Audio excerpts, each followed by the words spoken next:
What's up? What's up? What's up? What's up, everybody? This is the Sugarhill Gang Podcast, and I am your host. And of course, I couldn't do it without my crew and my dudes and my homies. My nigga name, nigga, T Dynasty. What up, T Dynasty? What's up, T Dynasty? Where you at? Go away. Right. And my man. You know he's the brother. He's the people. He's the man. He's the people's champ. He's the champ of the people. Give it up for Hen Diggity. Hen Diggity dog. What up, Hen Dig? No doubt, baby. Yeah. I want y'all to see my. I want y'all to see my shirt, okay? And I, yeah, and listen. You need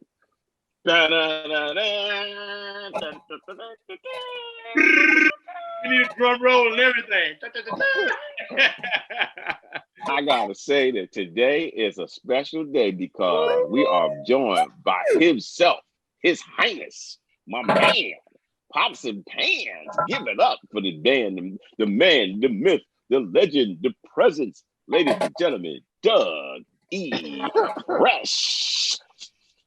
At your service, my brother. At your service. I'm drooling, Doug. Yeah, I'm drooling. Hey, look, man. At your service, brother. That's how we do that. You know that. You know that. And I'm coming out the gate with that. At your service. Never nervous. No. Hey, listen. First of all, I gotta say this, and you deserve this. Oh, bless your heart. You know what I'm saying? See, I can keep on going with this. No. Let me say what I gotta say, Doug. Right. I gotta say now. There's gonna be many people that hopefully will be a part of this project that we're on, so forth and so on. But I have to say, to be able to actually have you take the time out of your day to get on a Zoom call with us, I'm telling you now, boy, I'm in awe. I'm in awe. Hey, brother. It don't get no better. It's love, man. You know that. It's better. real love. Yeah, no, listen, and listen, as a person, and I told my crew this, and you know this because you know how me and you do.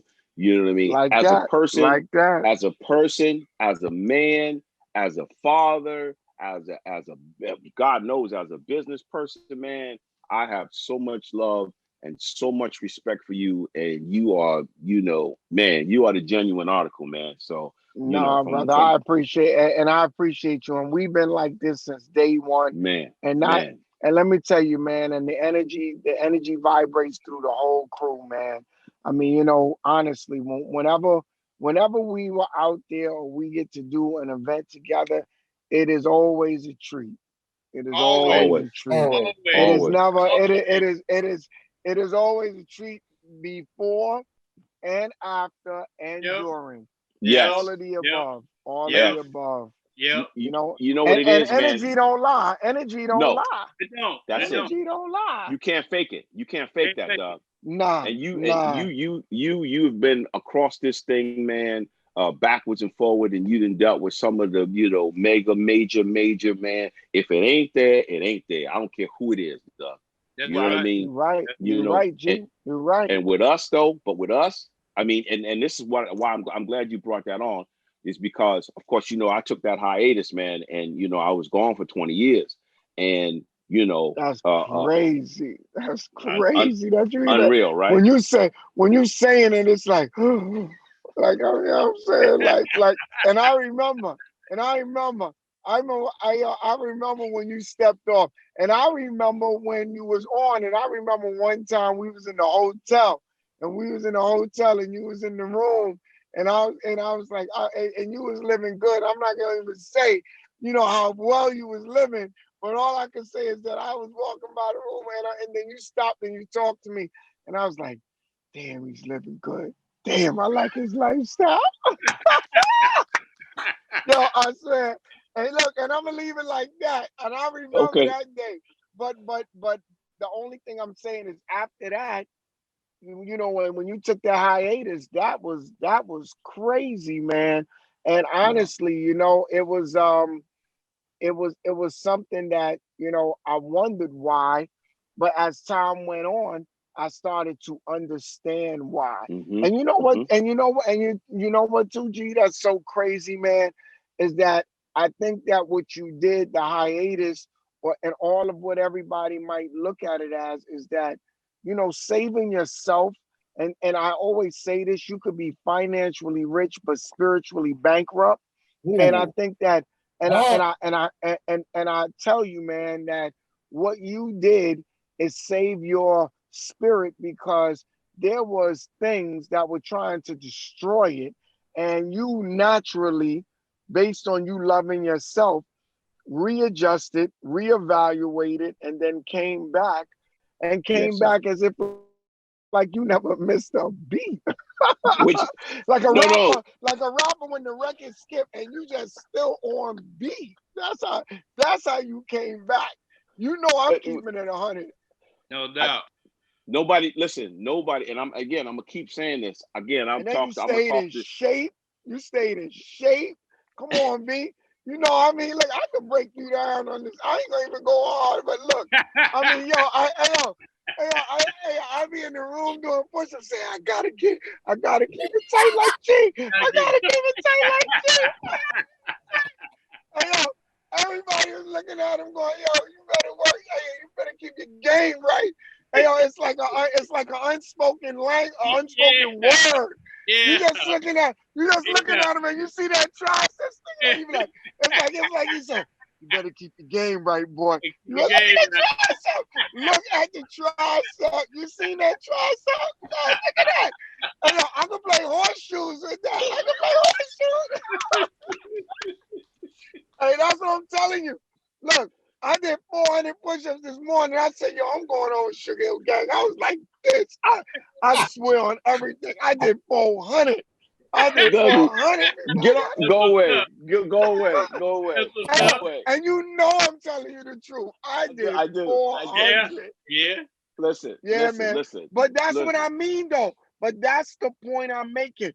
20 years, you step back in, and I mean, and I'll let you finish, but I'm just expressing the truth. That it's like, yo, homeboy just walked in like I've been here all this time. Like, look at me. You know what I'm saying? And that's the most craziest part about it, man. I'm telling you. Yo. With the see, but I think the move you made was a bold move, and it kind of like preserved your spirit. Yeah. You know what I'm saying? Well, that's what it was about. And it's funny we're talking about this.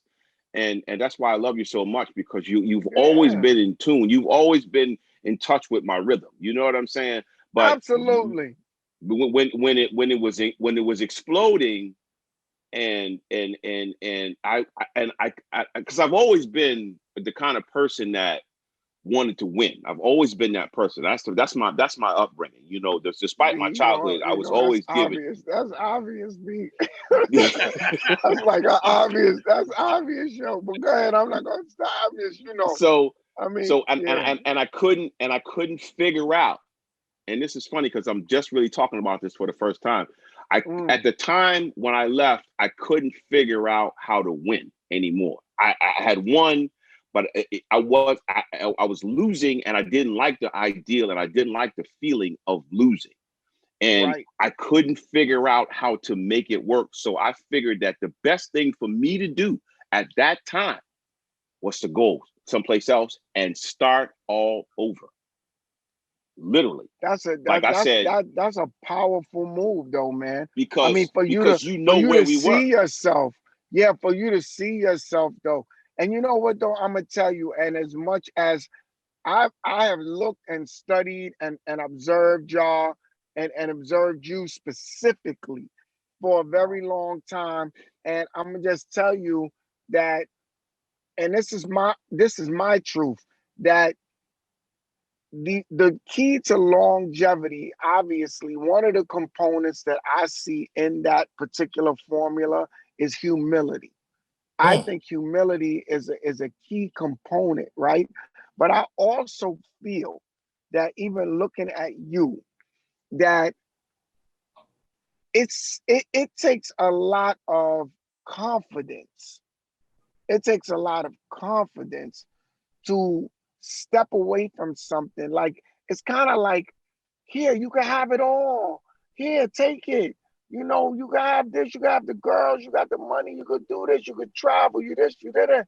But it was something in there that wasn't right, and it wasn't right. And because you knew it wasn't right, you stepped off, and that in itself is unbelievable, yo. Because most people will stay. Most people will stay because they're not even looking at everything that you think you're getting. I always tell people, you might get everything you want, but you might not want everything that you get. You know, Talk to me, baby. And that's life. Right. That's real life. That's real life. Man. So, and I remember the transition when I seen you, and then I didn't see you, and then when I seen you, and you were looking like I just seen you. You know what I'm saying? So whatever you did, that might need to be part of a therapeutic book that may need to be passed around to different entertainers and artists and stuff, because I don't know, man. I think at the end of the day, I think it's about saving your spirit, man. I really do. Oh, no. There's no think about it. Again, like I said, the thing that I did, and yes, fortunately I was successful, business wise. I ended up inventing myself that. But the thing that I attribute, because now that I'm at the point where I can soul search. Now that I'm not fighting anymore, and now that I'm more. Now I'm kind of like, okay, I'm back to riding with it. You know what I mean?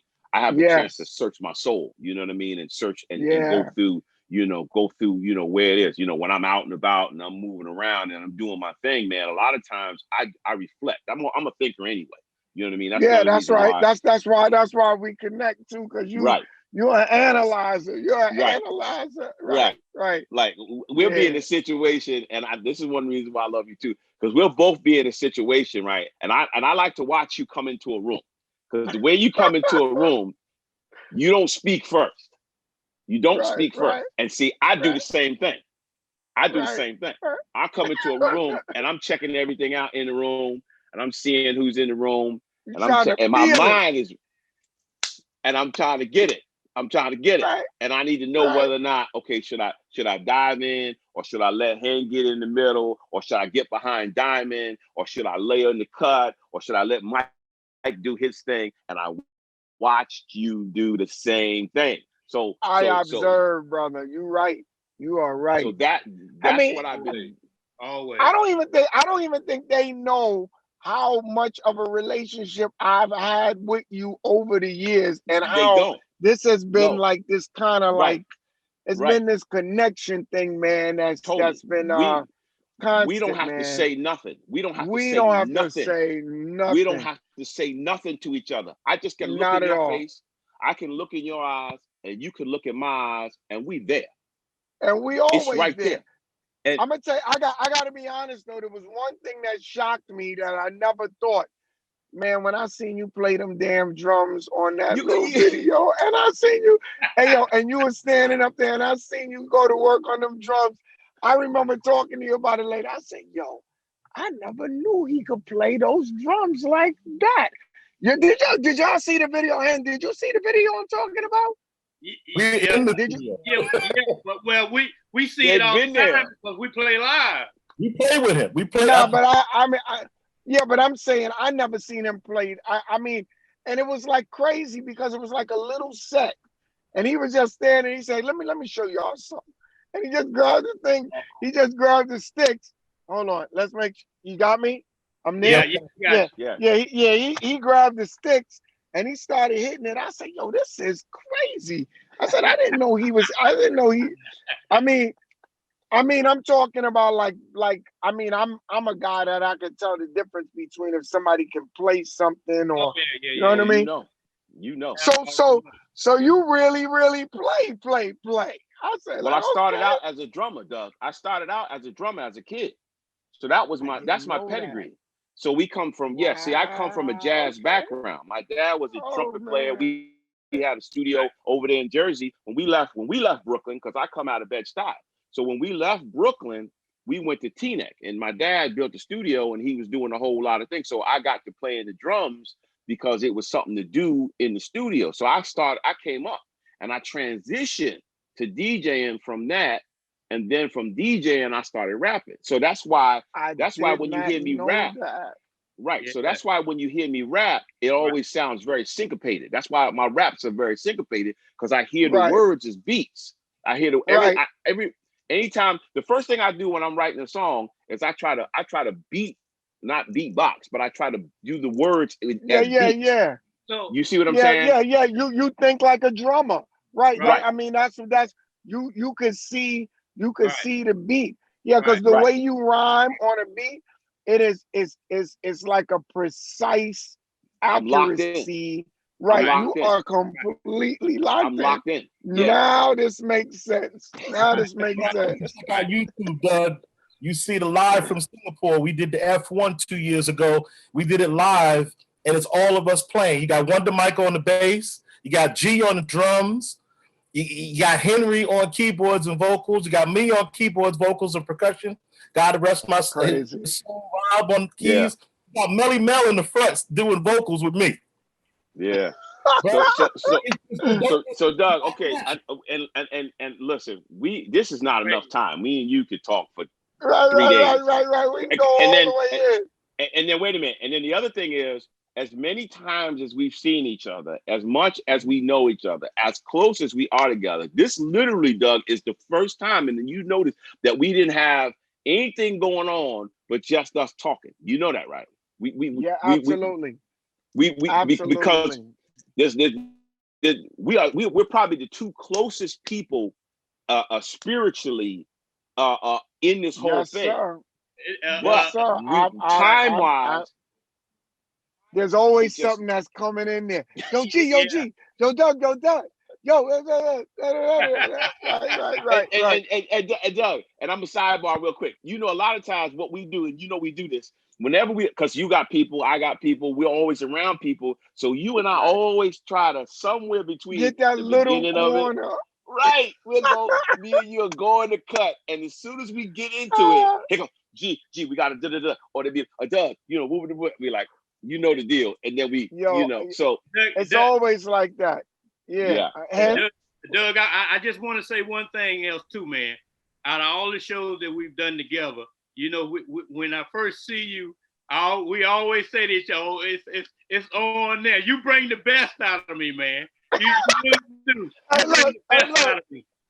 Hey, let me tell you something.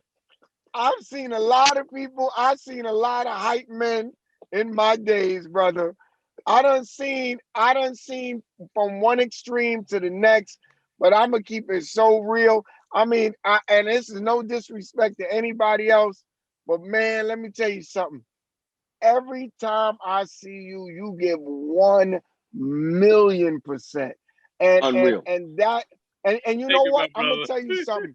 And I'm not, this is, let me just say this too, so you know. I am honest. I don't tell no lies about nothing, because it's too hard to keep up with. You understand? Like, it's too much work to lie. But I'm also the kind of person that I don't have a problem acknowledging somebody when they do something really, really good. And I'm going to tell you, somebody told me this a long time ago. They said, in order to become the master of your craft, you should always do your best.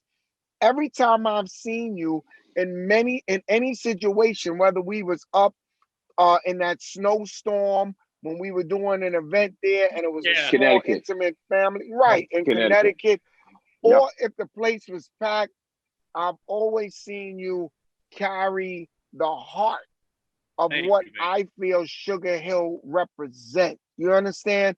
Like to me, Sugar Hill represents the love, man, the fun, the thing that we have the tendency to forget about, that is such an important thought. Like the way I talk about G and I say health. Sometimes people forget that one simple thing, and now look, we in COVID-19. And that one thing have a lot of us in a condition that we could have avoided if we would have just listened to a little bit of the of the things. I mean, look at how you keep yourself. Look at how you keep. I mean, I watch y'all. You know what I mean? And that's not something that I'm sitting back and saying, you know, take that lightly. But some people look at, yo, how much diamonds you got, how much gold you got, what's the cars you got, what is this? Which is okay if that's what you're into. But sometimes the simple things, man, the simple things, you know. And when you get on hand, you always bring it, bro, and you always bring it, and you bring out the best in people. You see, you make people remember, you make people loosen up, remember why they came, and also you break down their wall, and they become more vulnerable, and they become more, you know, intimate, and they want to engage because they could tell you're not afraid of them, and you coming at them with love. You know what I mean? And I seen you do that, and I would sit on the side, and I'll tell Barry, I'd be like, yo, man, I said, man, that guy, man, I said, every time I see him, you know, and you got your cane, and you out there, boy. I turn around. I say, he's like, look at that, look, see? Yeah, look, I can't make this up. I can't make it up. Make it up. You know what man. I mean? And I said, he comes out there, I said, like the drum major, or like the guy who's leading the fight, or like even in Glory, when Denzel picked up the damn flag, you know what I'm saying? When he picked it up, and he was like, nah, B, it ain't over. Every night. That's the kind of, that's why when I got the call, I was like, yo, and I didn't know what to expect. But I was like, yo, man, this is family, man, and y'all are family, man. No question. I see y'all, there's nobody that could tell me different, man. And I don't know if it's from our DNA, from Africa or whatever, but I've always felt close to Master G. I always felt some kind of super connection. And everybody in the group, I feel that same kind of vibration. And that's why y'all all work together so well. Because y'all, right, y'all energy match. You know what I mean? It matches. There's no conflict in the energy, you know? That's my opinion. That's my opinion. Right. You know? No. And also too, Doug, we know our lanes. We stay in our lanes, man. You know, that makes a big difference too. I'm not trying to be a quarterback. I'm not trying to, you know, we know what each other's role is. You know let me say this. Let me say this, that one of the biggest things that enabled us to win again, okay, was the fact that when we all came together, Mike, Hen, Diamond, when we all came together, you know, everybody paid attention to what everybody's strengths were and weaknesses were, okay? Right. And the key was that we wanted to win. We had a formidable reason to do this, not just because of the bling or the money or whatever, because we had a point to prove to the world. Right. You follow me? You know, this was our thing. Beautiful. You know, this was our legacy. And you know, and just and Diamond will say this, and Diamond will tell you, because Diamond is a very deep cat when it comes to this kind of stuff. Diamond say, "Gee, man, do you think?" You know, Han will be like, "Nah, man, go ahead, you know, whoop de whoop." And then what I've been given the blessing to have, because I had an opportunity to be able to develop, is to be able to recognize talent, one, and two, to know how to let people do what they do. You know what I mean? Wow, I ain't gonna come in beautiful. there. I'm not coming in trying to fix the board, and that ain't my thing, man. That ain't my thing. Right. But I know a guy that does it. I know a guy that's got it. You know, and that guy happens to be on my team. You know what I mean? I'm not gonna be the dude that wants to go and get on the red carpet and kick it and do boo. But I got a guy that does it. You know what I mean? Right. I know a guy that does that. You feel me? Right. And so that's right. What I love about us is that even with us, they even recognized when I came into the fold what I was doing, what my thing was. You know what I mean? And to the point where, yeah, let this cat do what he do, because what he's doing is going to work all the way around. So, and then of course, Mike is the spirit. Mike is the spirit and the heart of the group. That's Right. what Mike is. Absolutely. Absolutely. He I tell people that Mike and I are two sides of a coin. He's the passion, he's the artist, he's the spirit, and I'm all the other stuff, you know. But I That's do right. have the That's passion, right. and I got the spirit, but I got all that other stuff too. You know what I mean? So, Hey but man, now that's y'all our match, thing, man. man. Y'all That's our match thing. so So, magically, man, and you know it's God, man. You know it's yeah, spiritually, it's all aligned, day, and I all day. mean, and it's not a coincidence. You don't No, none of this is a coincidence. no. And I'm just saying, it seemed like when you stepped off and you came back even stronger, and you came back with more wisdom.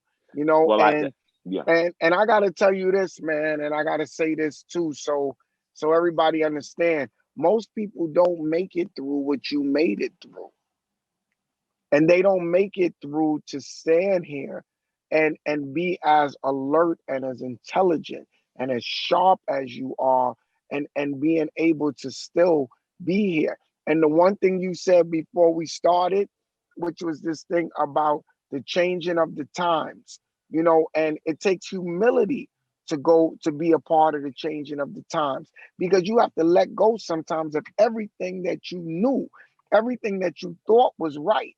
Now it's different. Here we are, all four of us together on a phone or an iPad or a I know, laptop, man. and Yeah. and and and Yeah. and in our wildest imagination, you would have never, if I gave you a million guesses, you would have never thought that in 2020 we would be here right now. But we're no way. here because you are embracing the technology. You're not fighting it and conflicting, and you're humble enough to hear some of your members of the team that might make a great suggestion, that might give you something new about yourself that you didn't even know you had. Because you're They've been because doing you're that. very, yeah, because you're very natural on here. You're being just who you are, and that's coming across natural, like it's a good conversation and stuff. It's not like, you know, An interview. you're Yeah, yeah, you're not like you forcing nothing. But no. I'm saying that if you didn't have the humility to listen, to at least try or trust or take a Hmm. chance, Hmm. then it wouldn't be no longevity. So you coming back after all this time, No, Right. and I then believe in my guys. I believe in my guys, Doug. You know, I got to tell you, it's beautiful, man. we went through hell together, and now we're going through the highlights together. So you know what I mean. You know, it's been us and everything else. You follow what I'm saying? But while I got Yeah, you, man. tell me your Rappers Delight story, because we ask everybody that comes on the show to tell us your Rappers Delight story. You know, give us When the first time. You know, the whole setup. What was your experience? Well, the first time for me was I'm gonna give it to you the raw hip hop style, the Yeah. way I know Yes. it, Yes. is that before the record came out, I was always in the street, running around listening to DJ Hollywood, Hmm. Love Bug. I mean, Hmm. these are the guys that I was just sitting up there studying and Hmm. analyzing, and I was wondering why none of them ever made a record, why they didn't have a record out, because Mm. everybody used to hear them rap in the street, do whatever. So moving the story forward, then I heard King Tim the Third, and when I heard it and it had a similar flavor to Hollywood style, but the music didn't really complement anything. And then, Fatback. Yeah. right, and the Fatback Band. And then when I heard Rapper's Delight, it was like damn near like the whole world just changed. It became meaning. Let me tell you why though, because Good Times was on fire. All Right. right. The beat Yep. to Good Times was on fire. And then we Crazy. never heard anybody really rhyme. And all three of y'all had three different styles. And the three different styles complemented every aspect of anybody that was coming into hip hop and embraced it. For example, like when we heard you, you know, we listen and say, yo, this dude is fly, B. This dude is all about, yo, he's a, like before LL rapping about girls, before Spoonie's G's record came out, you was that dude. And you wasn't even just, you said it, but you didn't go deep into like drilling it, but you like it was like you was that fly dude. And then when you heard Wonder Mike, you heard somebody with some wordplay, with some kind of rhythmatic, you know, bang bang the boogie, like you heard somebody, you know, playing around with the rhythm. And then when you heard Hank, God bless him, you know, you heard rocker. Energy, right? Yeah. You heard energy. So you take energy, you take flavor, like or let me just say, you came with swag before it was even titled like that. You are the beginning of swag. To me, this my opinion. I'm just telling you the truth, because there is nobody that I can say before you that I heard like that. And this is me growing up listening.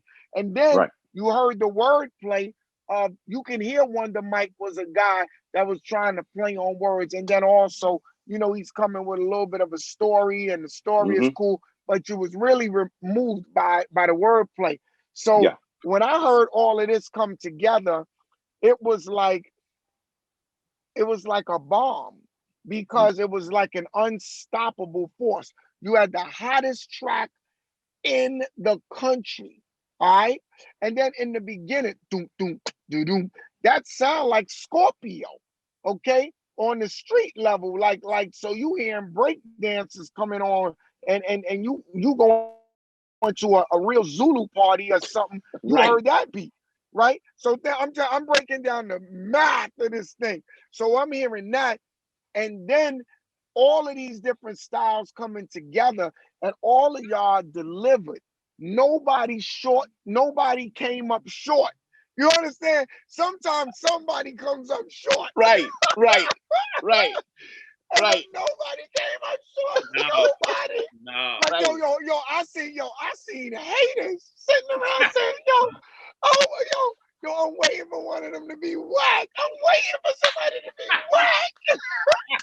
Yo, I swear, like, guys who were just mad because there was a whole crew of guys rhyming, but they never got that joint. You know what I'm saying? Right. They never got that heat. Right. So when they heard it, they was listening like, and then when the record was over and they heard everybody verse, they were like, yeah, it's all right, man. It's all right. It's cool. Yeah, it's cool. Like I really do not want to give it to them, but there is no rule. Like if I don't really be real, it is obvious that I'm a hater. So in order for me to keep my disguise, I gotta like give them something. Yo, it's okay. I'm telling you. That is so crazy, man. That's the first time I ever heard it like that. I look, I was there. I seen it. Yeah. And I would sit around and I would watch. Yeah. You know what I mean? Girls dancing, guys, and then y'all saying all the fly. Like Hank was like, yo, I got a color TV. So I like everything you ever wanted in a record. Y'all covered all the bases. Yo, it was like there was nothing left for nobody to say. So it was like, I'm telling you the truth. If you think about it, think about what I'm saying. It's like a bomb that is like, you can't stop this bomb. Right. Because you got every single element in it. How you gonna stop it? You're right. So once and that's why today it's still unstoppable. It's crazy, right? Hey, Doug. Is that crazy? Yo, it don't matter what show we're on. It don't matter what's going on. It doesn't matter who's on the show. It don't matter what's going down. All we got to do is get to that damn song. Goom, goom, gop, goom, goom, goom, gop. Yo, it's over. nowhere in the world. One day, and I think I ever told y'all this. One day I was in Italy and I heard somebody doing over y'all song, Rapper's Delight. I was in Italy and I seen a German group rapping Rapper's Delight in German in Italy. I could not believe this, G. I walked in and I was like this. Are you serious right now? The place was packed. Yo, I swear on everything. I walked in there and I seen on stage a group rapping Rapper's Delight in German in Italy. That's Where are you gonna see that? Like that's crazy. like the most that and I'm talking about that was like 10 years ago. That's crazy. Wow. So that's crazy. And that shows you the power, man. Y'all were chosen. Y'all were chosen, bro. Y'all were the chosen one. Y'all were chosen to do a particular service. And it's just my opinion. Y'all were chosen based on something that goes a little bit beyond just the record. I think that it has something to do with who you are. You know what I mean? And I know, and I really know that to be true now too, as I've gotten to know who you are. You see what I'm saying? Because it's deeper. This ain't got nothing to do with a record. I feel some people are put in positions for particular reasons. And sometimes, you know, I say a gift is given as a blessing and sometimes taken away as a lesson. You see what I'm saying?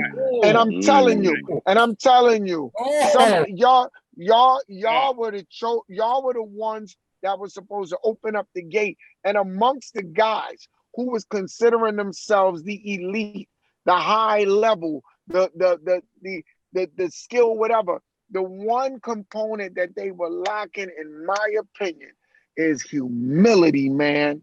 It's humility. You understand? Again, yeah. No, and I'll say this, and I know that I'm right. I know I'm right about that. No. Listen, one of the major things, and I think that it's been, and I hear it so much in my life, man. I mean, and it's funny we're talking about this, and you know, and everybody can probably hear me. Every time I get somewhere, every time I'm moving with somebody, and anytime I'm even, people keep saying, man, we can't understand it. You know what I mean? With everything that you got going on and everything that you've done and everything that you've accomplished, you're just so humble. You're just so humble.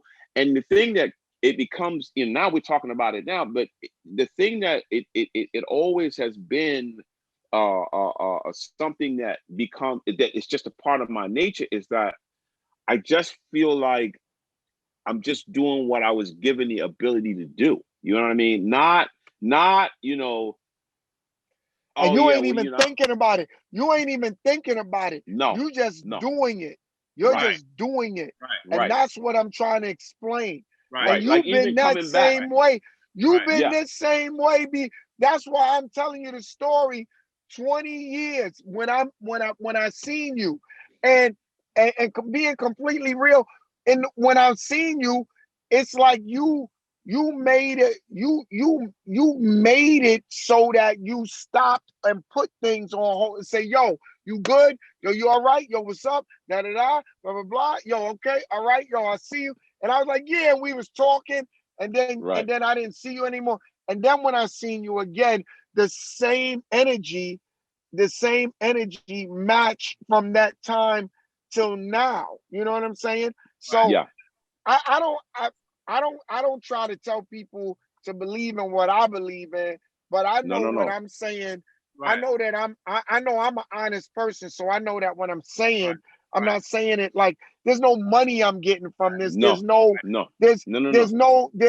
intention behind it except just, you know, I'm being honest about what I know.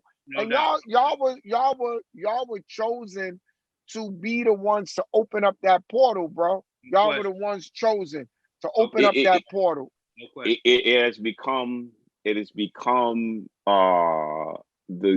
one of the craziest situations in my entire life. I mean, you know, the thing that I deal with on a day-to-day basis is I call this is where I'm at right now, and I keep on bringing this up. I call this, I'm starting to understand and experience the magnitude of us. And what I mean by that is that I've been so driven to make it like it needed to be, you know what I mean, to get where we needed to get to, you know, one. And then the other thing is, and this is something that a lot of people don't understand, my biggest motivation and my true source of motivation for coming back was Michael Wright. That was the reason why. It was Michael Wright, because I always suffered with the fact that he suffered in my absence. Okay, because I didn't know Hand and Diamond at that point, but my connection was Mike. So because and not taking anything away from Hank, but Mike and I had, you know, we had gotten to that place, you know what I mean? And I know that Mike is passion. Right. And Mike, again, I'm that other thing, you know what I mean? So, you know, when it needs to be done. You're going to go hard. You're going to go hard no matter what. Right. So, and I knew that he couldn't do that. So, and I didn't like the ideal that people knew that he couldn't do that. Right. Understand what I mean by that? Right. Exactly. Right. So when he called me, despite the fact that I had a multitude of stuff going on, my heart was always with him. And I said, you know what? I'm going to take this shot. Now might be the time to get into this, right? And the motivation has always been for where we are right now. That's been my motivation, Doug. For Michael Wright, and I'm going to say this right here in front of everybody, for Michael Wright to call me up and say, yeah, B, I'm out here just drinking some tea, and I'm sitting around chilling, and he's trying to figure out what kind of gift he's going to buy his wife, and he ain't worried about when the next show is coming, and he just got a nice little blessing in the mail. That's right there, to me, at the end of the day, I don't need to be recognized on the street. I don't need to. To me, at the end of the day, that's the end all to be all for me, dog. Because man, that's beautiful, man. That's beautiful. That's and but I already know it's the truth. And I'm gonna tell you like this too. Yo, G, I live by the same code. That's why that's why Barry and Will is still with me. And I'm gonna tell you, I learned this a long time ago too. I don't have to have a friend to be a friend. You see what I'm saying? Yes, sir. I don't have to have a friend to be a friend. Right. That's right. So no matter who you are, I'm gonna be who I am. Right. And no matter what. And even though Mike is a big brother, you understand what I'm saying? He's Wonder a Mike. very we talk about passionate Wonder Mike. Wonder Mike. That's right. Wonder Mike, baby. Right. He has a heart of gold. He's a passionate guy. He's a fun guy. He's a playful guy. And sometimes people take advantage of people like them. But when you got a guy like Master G around, come on, get out of here. Let me tell you something. Because the G stands for a lot of things. You understand? It can mean a lot of things. So Dougie, you gotta have one of those with you. No question. So Doug, tell me, man, how old were you when you moved from Barbados to New York? I was like 5, 6. I was going back and forth. Okay. Yeah, because my family was having a little bit of an interesting decision on whether they wanted me to stay in the U.S. or stay over there. But eventually, Harlem won. Harlem won. Were you from the same area that Rihanna's from, out in Barbados? Yeah. She's over in Christchurch, and I was over in St. James, and I was also in St. Phillips. My family is in multiple areas, and my grandfather's in Trinidad. So he's in Trinidad. So y'all knew some of the same people then, in the same circle, pretty much. Yeah, I've seen her out there. I mean, I've seen her later on, but at the Mhm. time, and then when I seen her another time in Virginia, and we were, we connected and we talked about it and stuff like that. But she really stayed there, the duration. Yeah. But I was always, and I always had this kind of a connection, to it's like, something is in your DNA. Like I tell you, sometimes it's just, you just if you're natural, you're just going with what's natural. So Right. sometimes people be bugging out Right. because I ain't gonna lie, and I be climbing up the trees and grabbing coconuts and stuff like that. You know what I mean? Hey, That's look, what's up. I'm nice with a chopper. I'm nice. You know what I mean? Machete, That's I, what's up. machete. right. I only chop coconuts though. That's it. Okay, That's it. yeah, yeah, Oh, yeah. Only coconuts. They only chop You know? coconut. So okay. Listen. I got now because I have you here, and again, I think you're one of the most profound entertainers. Let me just I gotta tell you this because I've never told you this before, but you have honed in one of the things that we have in common, which is to rock a crowd. Mm. Okay. There's a science to it. There is a method to it. There is a mindset to it. Yep. There is a vibe to it. Yep. And one of the things that I've always wanted to ask you is, has it always been a natural thing, or did you realize the method behind it as you go on? Like when I first started, I knew transitioning from doing parties to doing concerts. You know what I mean? Like that transition Right. from doing parties to doing concerts. I knew when I transitioned to doing concerts, I was like, oh yeah. The girls start screaming, and I would do things, and I would test out things. Like I Right. wanted to read, people don't understand this, but I'm the first person to take the shirt off on stage. I'm the first person to do that. You know what I mean? And that was a test. You know what I mean? Like I was on stage and they were screaming and I'm looking around and I'm thinking about the Jacksons and I'm thinking about all these other people before us. And I'm like, well, let me see what happens if I do this. Boom. And I take it off and my brain clicks like, okay, there's a process. There's a method. There's a way. Right. Did you know early on? Talk to me about that. Talk to me about that process, man, of what do you go through? That's a great question, because what's funny, I grew up studying. As I said, like the way that I broke down your record, the way that I broke down that particular record is the way that I break down everything. And because I kind of feel like I was the first child of the first generation of hip hop, because I was there when Busy B battled Kumo D.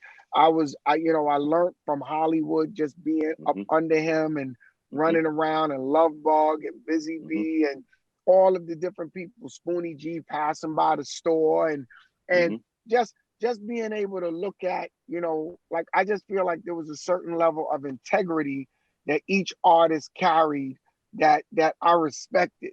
So and then the other part that came into play is that I felt like I had to create something. Well, I didn't, and this is the answer to that question.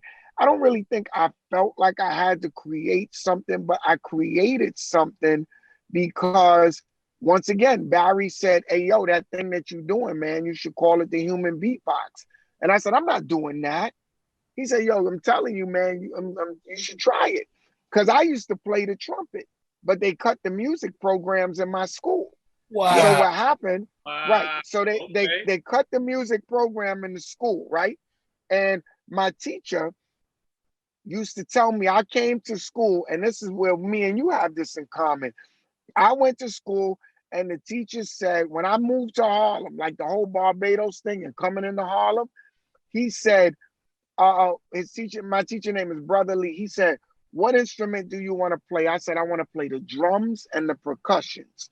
He said, you can't play that now. You've got to first play the trumpet. I said, why? He said, because when you play the trumpet, after you play that, I'll let you get on the drums and the percussions. I was like, why is he saying this? So long story short, he gave me this trumpet to take home every day. I go home with this trumpet and I'm up there practicing, doing the little exercises. One day I go back to the school, Brother Lee is gone because they cut the music programs in the school. They cut all of the programs. There was no more music programs in the school. So I gave back the trumpet, but I would walk down the street. I would hear your songs, and then Enjoy Records started to come out, and they had super rapping and stuff like that. So when I walked by, I would kind of hear the sound, and I wasn't practicing the trumpet anymore, but I might do the bass line. And then I'll say, I'm gonna do the drums now. And then I say, I'm gonna put the hi-hat and the snare. And by the time you know it, I'm doing like 8, 9 different sounds as I'm walking home. So when I went to Barry's house to practice, and in between the records, because y'all DJ, you know, when the DJ pull it down and you getting ready to get your records together, it wasn't no Serato, you know what I'm saying? So the DJ gets, he go into the crate. So all of a sudden he says to me, like while he's waiting, I'm doing a little beat because this is what I've been doing to kill time walking home. His mother comes in and say, yo, that was a nice beat y'all was playing right there. What was that? He said, no, that wasn't no beat. That was him. That was him. He did that. And she said, really? And I was like, yeah, you know, I just be doing this. He said, yo, do that again. He said, yo, that thing you doing right there. He said, yo, you should call it the human beatbox. He said, you should do it outside at the next jam. I said, I'm not doing that. You're trying to play me. I said, I'm going to rhyme like I know. He said, no, I'm telling you. He said, try that. I'm telling you. I said, all right. So we get outside. I get out there. I say, yo, I'm gonna introduce y'all to something new. It's called the human beatbox. And this was the beginning of 82. I did it. Everybody lost their mind. And that was the beginning of that whole thing. That's amazing, man. I always but you know the deep part about it that I asked myself, which is something like what you said with your family and what you grew up with.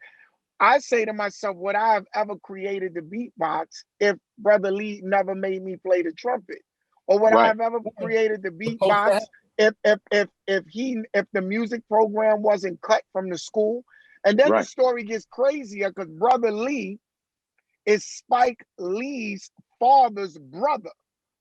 No. And Brother Lee's son, Malcolm Lee, is the guy who does all of the movies. And when I did Girl Trip and any other of the movies that he got, that was his son. So one day he called me up, his son, and said, yo, man, I want to see if I can put you in this movie. Now, when my record came out in 85, I wanted to ask Brother Lee, I wanted to thank Brother Lee for helping me. So I tried to get him to perform with me at the Garden. And like my record, come on, because I used to play the trumpet. You see what I'm saying? Right. Yes. So it's kind of to kind of answer your question in an interesting way. I never think about it. I just follow my energy, and I don't lie to myself. And Hen, you know this, and you know all of y'all know this together. Is that sometimes when y'all are performing, there's a vibration that's going on.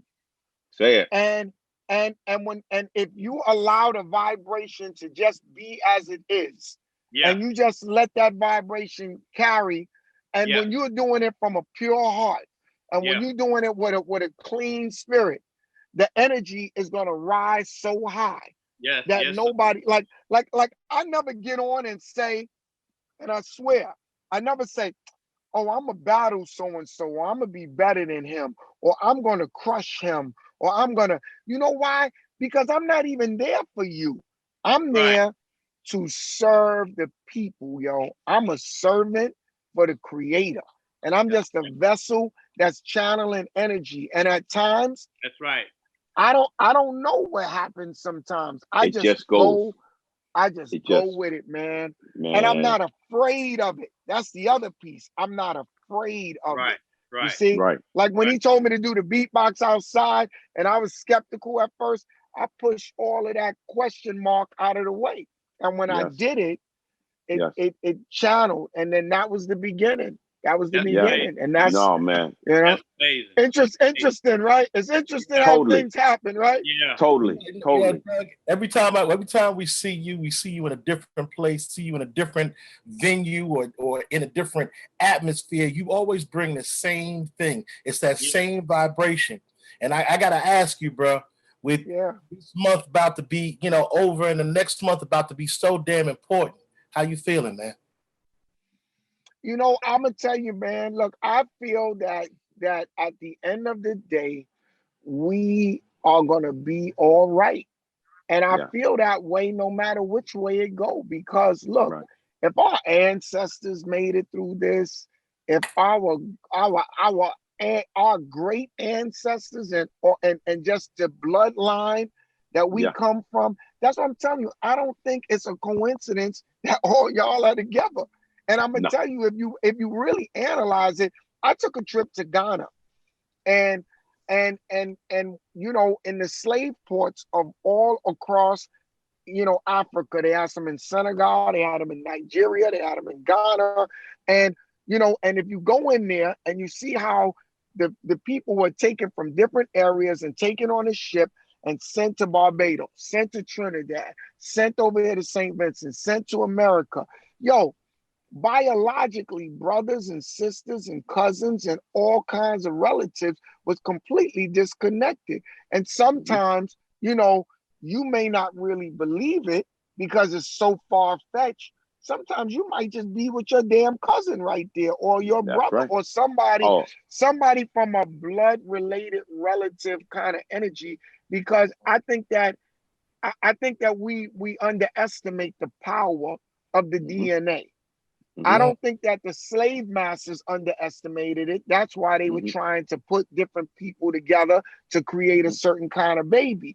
I think they understood the science of it. But I think that now that we've learned to, we older now and we not thinking about it, I think people gravitate to each other because they're of the like minds, they're of the like spirits. You know what I'm saying?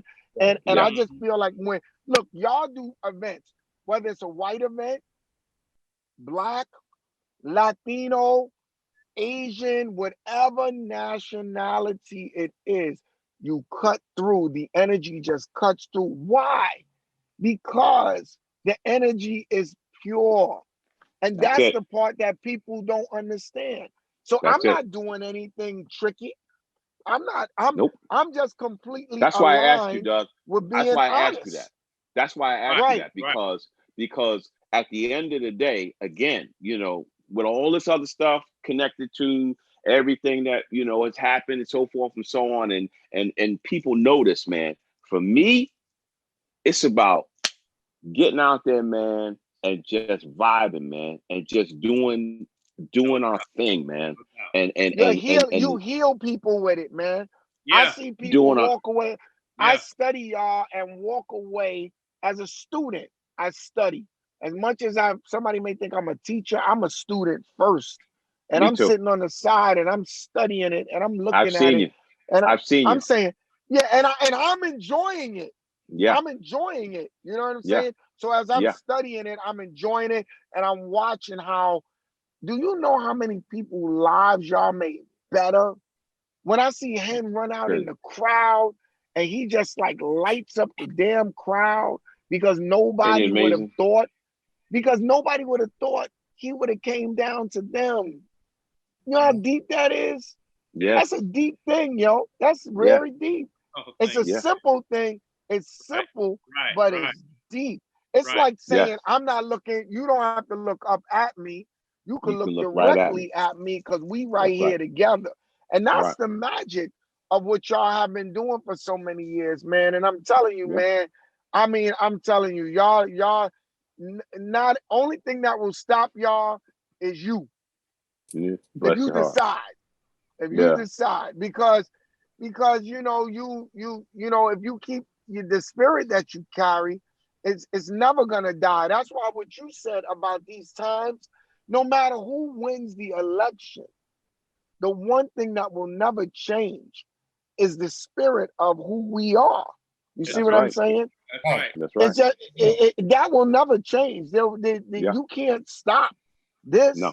Like, look, No. they're like we on Zoom. You can't Right. stop this. Right. How you gonna stop us? You're How right. Right. you gonna stop us? No doubt. So Right. no matter what they do, no matter who win, and I see, you know what's so crazy, G? I see people argue and break up and have Mhm. physical fights and Mhm. turn this particular election into Yeah. something that neither one of y'all have control over. Hello. Nobody got control over it. Hello. And then It ain't and it. the most interesting thing is that when you look at Trump and when you look at whatever person you choose for whatever it is, I think once again he was necessary at a time for people to wake up and see things about themselves that they was in denial about. You There you see what go. I'm saying? I do. Like I do. people could say he did this, he did that. No, but the responsibility is, what did you do? How did you respond to it? How There did you you go. accept it? There How you go. did you count? Like, we still the same. Right. We still act right. Right. That ain't Right. changing. He ain't making me want to go out and kill no white people or go Right. out Hell and no. shoot Right. some black people. You know Like, what? Hell no. come on, man. Doug, So we gonna win no matter what, brother. I gotta tell you a quick story. Hold on, y'all. Hold on. I gotta tell y'all a quick story. That's why, and I know this is more like a love fest because I love him and it's crazy, but I gotta tell you a quick story. Man, this is love, real love here with us. Right, exactly. So look, 94, okay, 94. I had, this is the time that I came back, because the reason why I came back was because Mike had asked me, and I ran into them, and they were like, we got these 3 shows, and it was a little bit of malice too, because I was trying to like throw it in their face that I was successful without them. You know what I mean? Yeah. Right, So right, they was right, like, right. right. So they was like, come on back, G, we gonna do these show, and it was at the Felt Forum, right? So Starsky was the DJ. Okay. Wow. It was at the Felt Forum. I was in my regalia. I had my, dude, whoop, whoop. It was Malcolm Jamal Warner was backstage and all these people, this and that, whoop, whoop, whoop. Starsky got out there, he rocking. So I come out on the stage and I'm dressed, I'm killing, I'm doing me, and I'm rocking, and the girls are screaming, and then I'm like, yeah, this is good. And I'm rocking, and I'm looking at the crowd, and I'm looking, and I look down. And who do I see? And out of everybody in the whole place, this is what this person was doing. Just like, yo. And I was like, and in the middle of, I was in the middle of it. And I see you. And I stopped. Did I not? Did I stop? That's right. That's real. I was like, that's real. That's real. That's real. I was like, that is real, bro. That is real, man. I mean, like, it was that was the greatest part of that show that night. I swear, brother, that was real, man. And I was so happy to see you, man. And I was happy to see you. I saw it on your face. I saw it on your face. Because you saw it you saw it on me. You saw it on me. After all of that, after being gone, after everything, monetarily, I was good. But like I told people all the time, no matter what I would do, man, I would buy, a new car, or I'd have another house, but my heart, I was never happy, man. You know what I mean? Wow, that's deep. I was never happy. And it's part of the reason why I was always in a dark place, because I was just never, and to this day, I'm still evolving. That's why I use the word evolving and understanding the magnitude of us. I've had to really work on that, man, because I've been unhappy for so long, because I had to make the sacrifice of doing what I needed to do at the time and not what I wanted to do for the whole time. Right. You follow what I'm saying? And then I because you know your because you was on your purpose out the gate.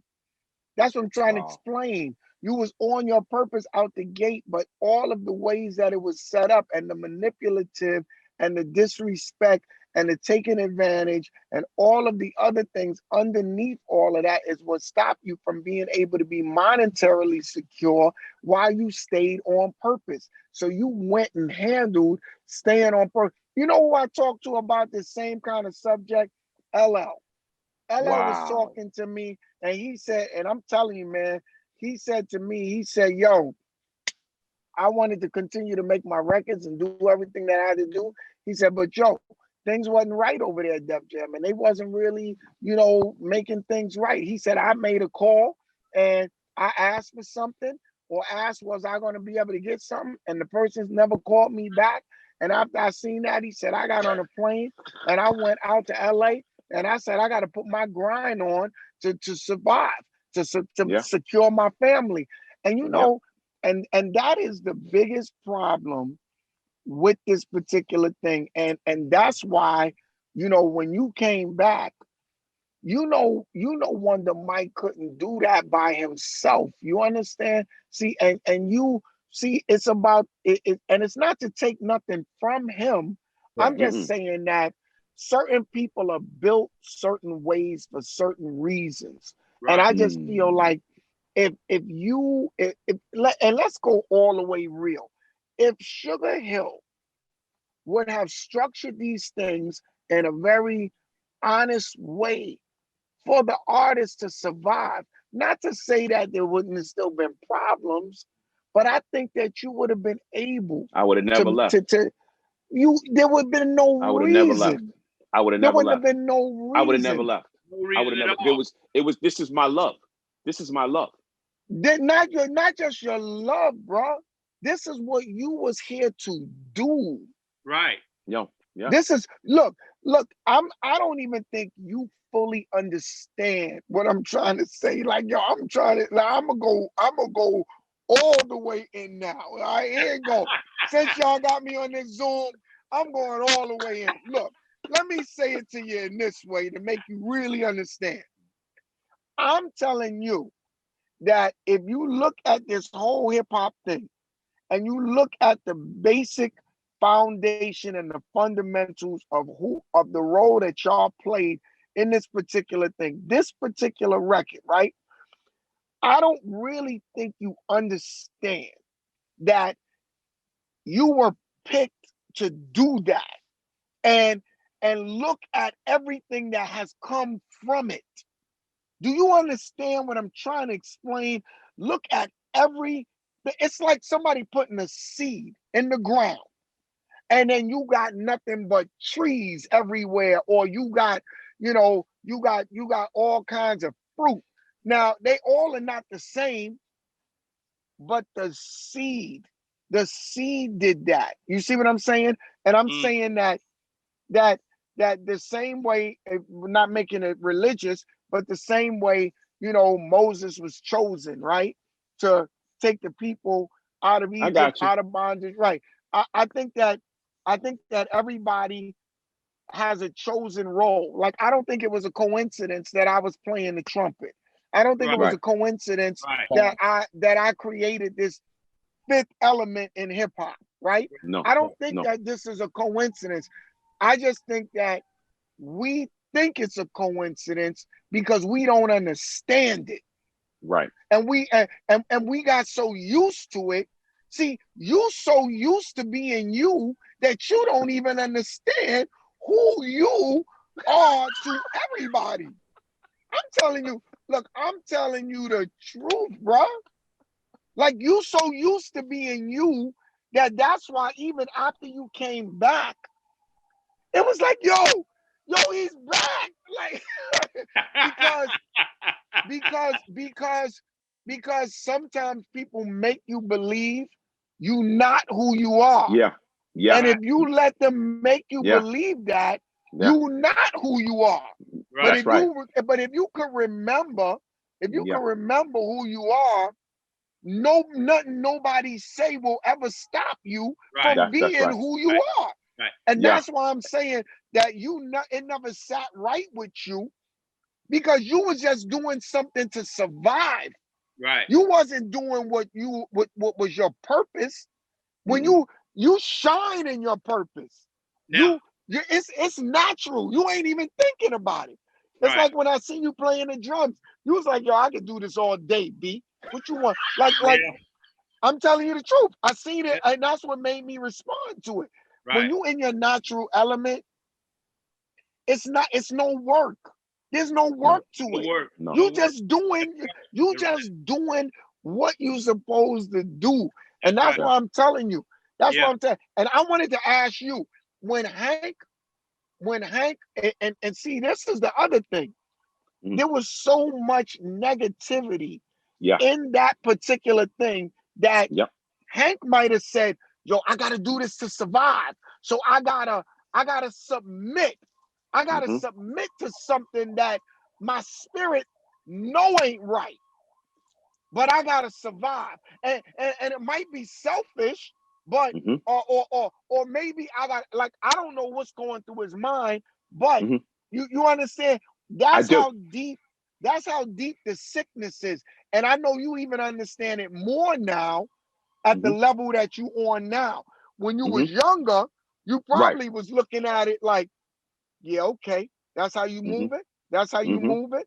But now, as you got the wisdom now, you can see, right? And you know what's so deep? Look at what happened to that whole era, to that whole thing. Look at what happened to it. Yeah. Like, and I say that all the time, Doug. I say that all the time. It's the way that the earth shifted. It's incredible, because I'm telling you, Doug. I'm gonna tell you, and they know, my biggest nemesis was that situation. I'm not going into detail because I don't do that. It's unnecessary, right? Exactly. But I'm gonna tell you this. I thought that my life would be spent with that nemesis in that situation, and then without anything, because there was been many times, and we got to talk about this, because I am that other cat, that many times it was brought to me. It was brought to me. It was like, hey man, well, you know, and my spirit, as always, and my spirit continued to tell me, no, we got to keep this path. We got to stay this course. We got to maintain this way of dealing with it. We got to do it on this level. You understand what I'm saying? It was important to maintain you see what happened, the integrity. Right? And that's what I'm getting what happened, right? And that's what I'm getting to. So when I tell you, man, that, you know, I had no clue deep, what bro. I was This going is to do. Deep. This is super deep. No. This is super That's duper why deep, bro. I told you this when we first started, when we got on this, and I know we're getting a little bit longer, and I know that everybody else is. Yeah, but this is deep. But I'm gonna tell you something, Doug. I'm gonna tell you something right now, and I have, and they don't even know, because I was watching something. I watched Doc Rivers. There was this thing on the other day. He's Doc Rivers, the coach, and he talks about never being a victim. Okay, he's talking about this whole philosophy, and I'm gonna tell you, man, that the biggest thing that I wanted to do, and the biggest thing that I've always felt like, is I don't need to be the richest guy. I don't need to be the most famous cat. I don't need to be, you know, known, and all I need to be is be respected as a man, dog. That's what I need. That's what I need. I need you to understand that at the end of the day, if I'm nothing else, I'm gonna be a man. I'm gonna deal with you the way you deal with me. I'm gonna treat you the way you treat me. I'm gonna respect you the way you respect me. And if you disrespect me, then I'm gonna disrespect you. And at the end of the day, for me, that's it. And all I want to do, and my crew will tell you, I don't care about being on TV. I don't, and don't say, yes, give me a show. I love it. I'll take the check. Don't get me wrong. But at the end of the day, dog, all I want to do is my thing, dog. That's it. Just let me do my thing, man. Right. And you do it very, very well, my brother. And you do it naturally. It's not even an effort to you doing what you do. And I'm telling you, as a young man watching it, and me seeing the whole evolution of it, you don't even have to think about it. And I just feel bad about how so many of us as artists come in here with this heart of gold. You know, that Wonder Mike heart. Listen to his name. Yeah. Wonder Mike. Right. Wonder Mike. Do you understand? And they're great. Yes. Yes, man. Right. You come in the game with that spirit, and then you find people with the opposite spirit that just takes the sunshine, that takes the fun out of it. But but at the end of the day, when you endure, and when you are a survivor, and when you take responsibility, because taking responsibility means having the ability to respond. Right. You see what I'm saying? Right. Yes. Right. So now once you do that, you get the result of what it is right now. And you created around you everything that you need and everything that you supposed to have.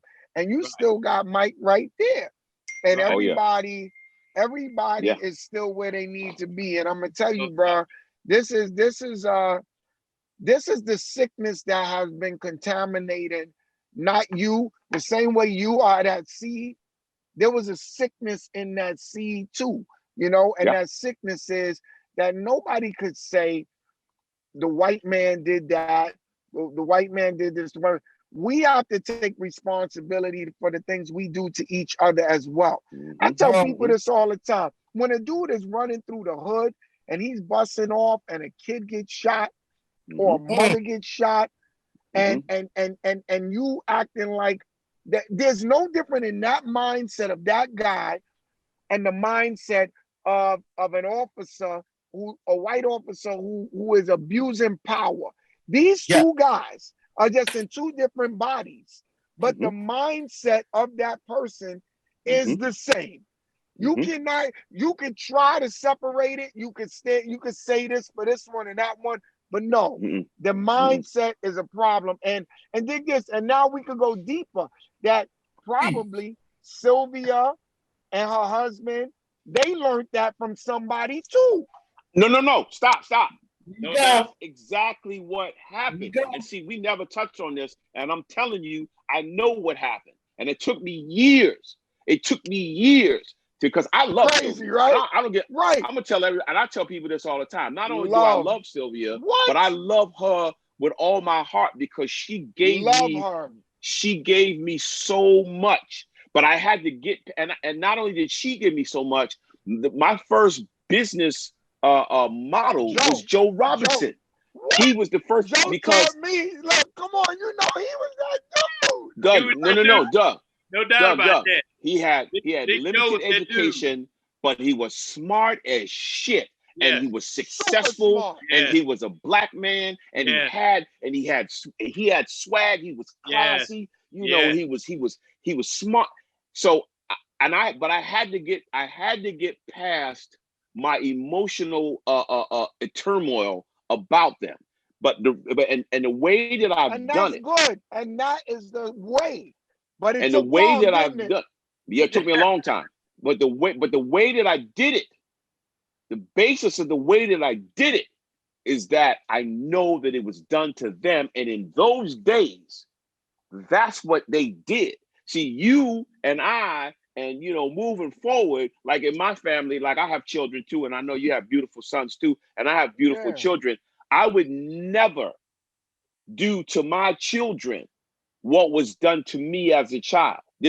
My children live out in California, and they grew up in a big house behind the gate and blah, blah, blah, blah, it's that and nothing. And, I used to tell a story about how when I was at home, if I could be watching the TV and my father would come in the house and sit in front, and I immediately backed off, because I lived in fear. I had fear in my house of my father. Right. And then I tell a story about how my kids, I would be on the road. I'd finally come home. I'd be down in my big basement down there. I'm looking at, and my kids would come down the stairs, jump on my lap, and grab the remote control and just start flipping channels. No, we got to watch Disney. And to me, that was breaking the chain that was put on me before I came. But see, people didn't do that coming from that era that Sylvia and Joe and all of them, they did what was that's done why to I'm them. saying that. Right. That's what So I'm saying. that's what I'm saying because about they learned that abuse from somewhere, Right. and they might have thought that it was the basic principles of how to operate. Absolutely. Right. And it didn't work. But I'm saying this. But I'm saying this to say, before I could really say here in an open floor that I love Joe Robinson. I loved him. I loved him as a man. I loved That's Sylvia powerful. Robinson. Without a Sylvia doubt. Robinson, That's powerful. after my mother let None me but go love. out into the world, my mother was my closest human being to me on the planet. My mother had me That's when she right. was 15 years old. And, in 1962, and that wasn't the deal back in them days. So she and I had a bond that was incredible. And when she did what she needed to do and let me go with Sylvia took me from that point. Sylvia took me from 17 to the point where now, okay, I was able to evolve into this individual that the world has become.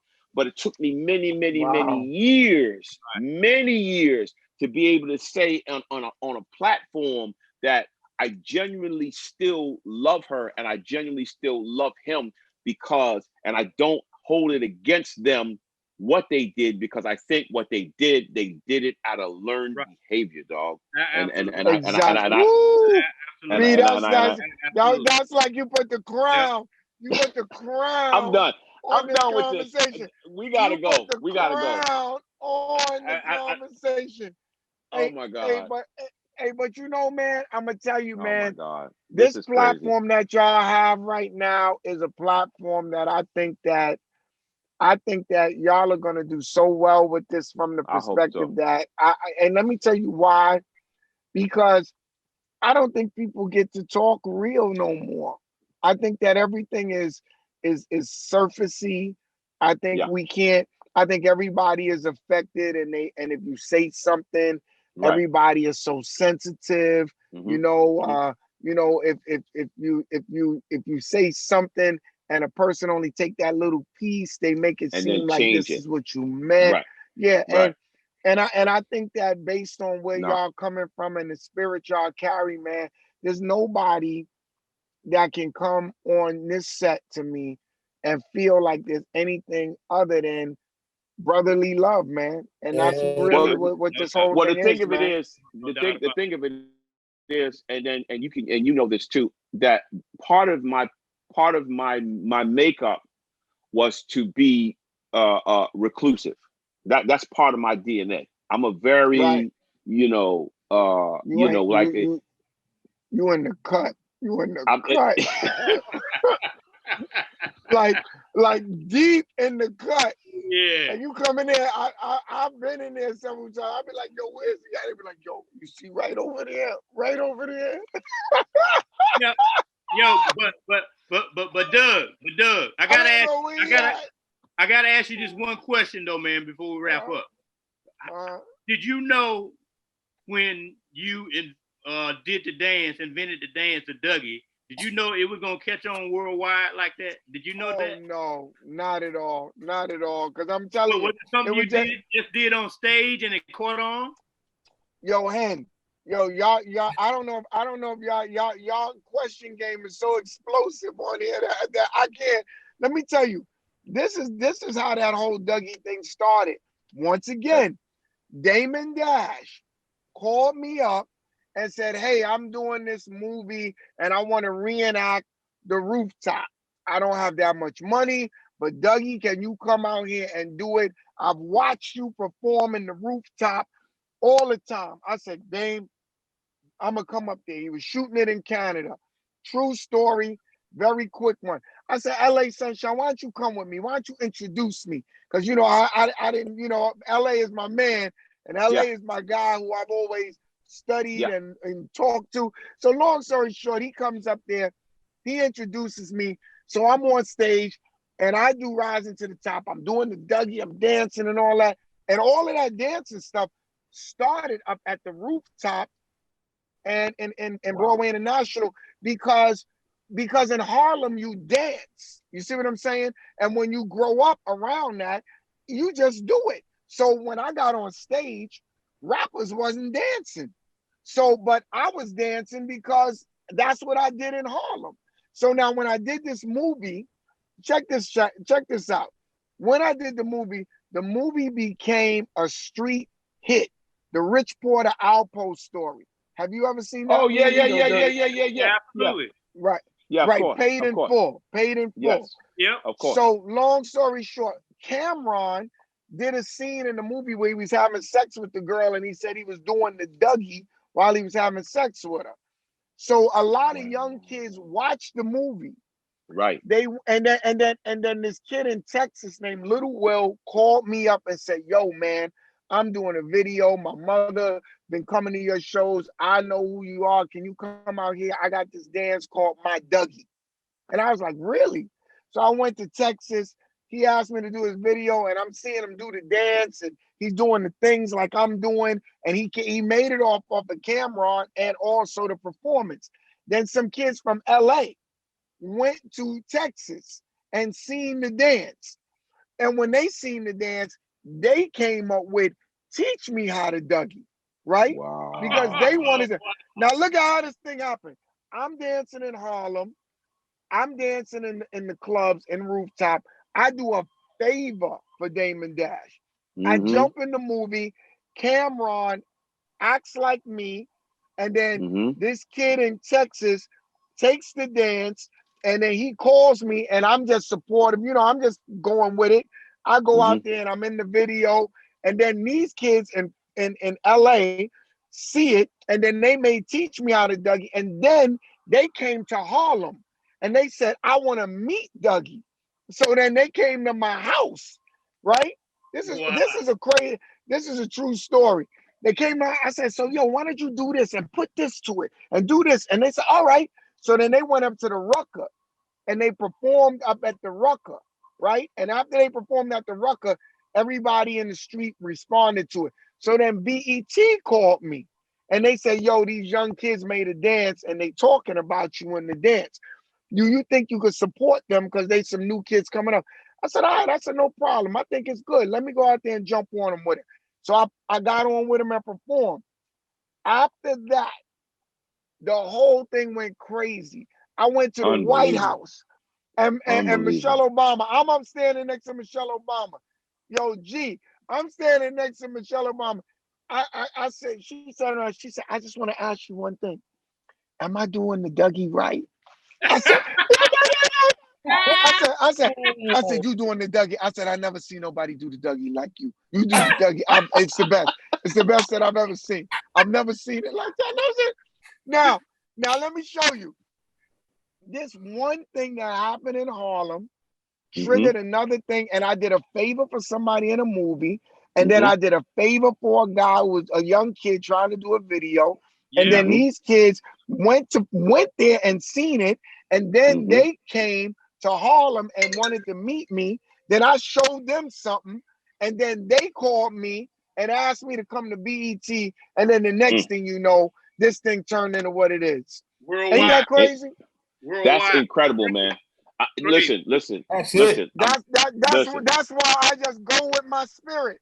That's why I do it on the stage, and I do it like this, the way we talk right now, man. This has been beautiful, man. This is a beautiful joint, man. You're the greatest entertainer, man. You're the Michael Jordan of the stage.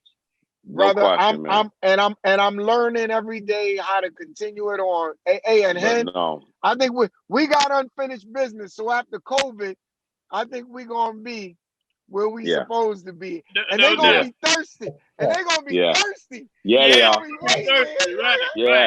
Yeah. Because they know, Doug. They know who's coming. They know who's coming. Look, and ain't nothing changed. Ain't nothing changed. Nothing. I'm getting show ready every day, baby. I'm getting show ready every day. I'm about to do some push-ups right now. I'm about to do some push-ups right now. And he gonna make me go do 100 right now. He making me go do 100. I gotta go. I'm gonna let you go, but I'm gonna tell you, when they see us, we gotta just tell them, "Hey, please don't let our appearance cause interference, baby." Because that's 100% step. It's the same. It's the Yeah, same. baby. Yeah. Yo, Yo, and man. tell Wonder Mike, man. Tell him, man. Oh, He I the will. first guy.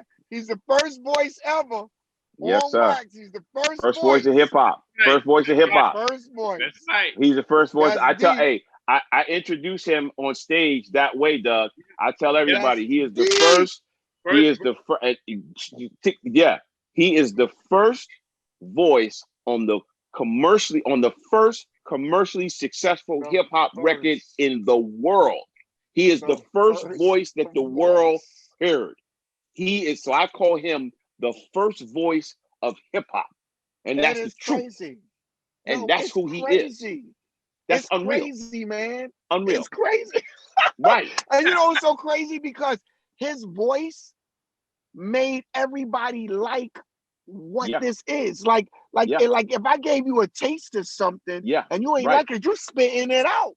You're Right. spitting it out. You're not But- asking for another spoonful. But first that was the spoonful reason better why. be That's right. that's the reason why when we set it up and we heard what he was going to do and what Hank was going to do and what I was going to do, because of the way that he sounded and what he said. Again, Sylvia was like, "Well, he'll go first, then Hank, you come in second, and then G, you come in, you be the last one to come up." And that's why it went that way, because he had the sound. You know, he had that. Oh wow, let me listen to this because this sounds appealing. You know what I mean? So we can go on about this. I want to ask you one thing before I go though. Is this? Okay. Did you ever think in your No. wildest imagination No. that thing would have did what it did? I tell everybody this because everybody asks me that question. That's probably one of the most asked questions that I get.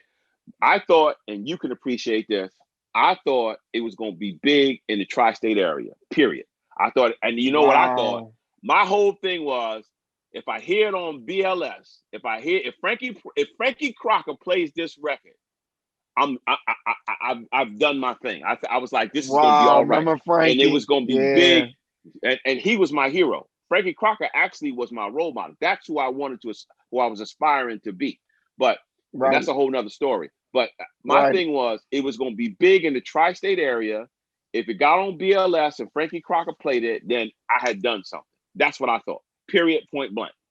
And that I was going to go back to high school. I was going to go back to 12th grade, and I was going to be popular.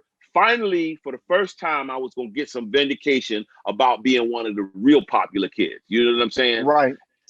And then this right here, this is far beyond my wildest imagination, man. My wildest imagination. So when you saying that, and people have asked you that so many times, this is the part that I know that a lot of them probably have never said. So do you really think that this was a coincidence? No, I know it. I know that. No. I'm gonna tell you this, and I'm gonna say this. You was chosen. No. Here's the thing. My whole childhood. My whole childhood, I always knew. My mother used to ask me, man, this is a true story. She said, "What are you gonna do? What are you gonna do when you get out?" And I said, "Ma, I don't know what I'm gonna do, but I'm gonna do something." And at that time, I had no clue what it was, but I knew in my heart that I was gonna do something. I knew it. Right. I didn't know what it was at the time. I didn't know, to what level it was going to be, but I never thought that I was just going to do. I never thought I was going to be just an everyday person. I knew that I was going to do something. And then when it happened, and I'm gonna tell you, once it's kicked off and it started jumping off, and I started doing it. One day I was on stage and it clicked. I was like, "This is what you was talking about." That much I knew. So yeah, and then even with a 20-year break. Now how can something after 20 years, you come back to it and it's there waiting for you? I tell people this all the time. I tell people that all the time. Do you understand what I'm trying to say? It's so mind-blowing, because I walked away from this thing for 20 years and literally thought that it was over with. I had no chance. I have never heard nothing like this. Never. Right. And when I first, and I'm gonna tell you something, and I know we're going over, but when I came back, I was apprehensive as hell because I thought that I was forgotten.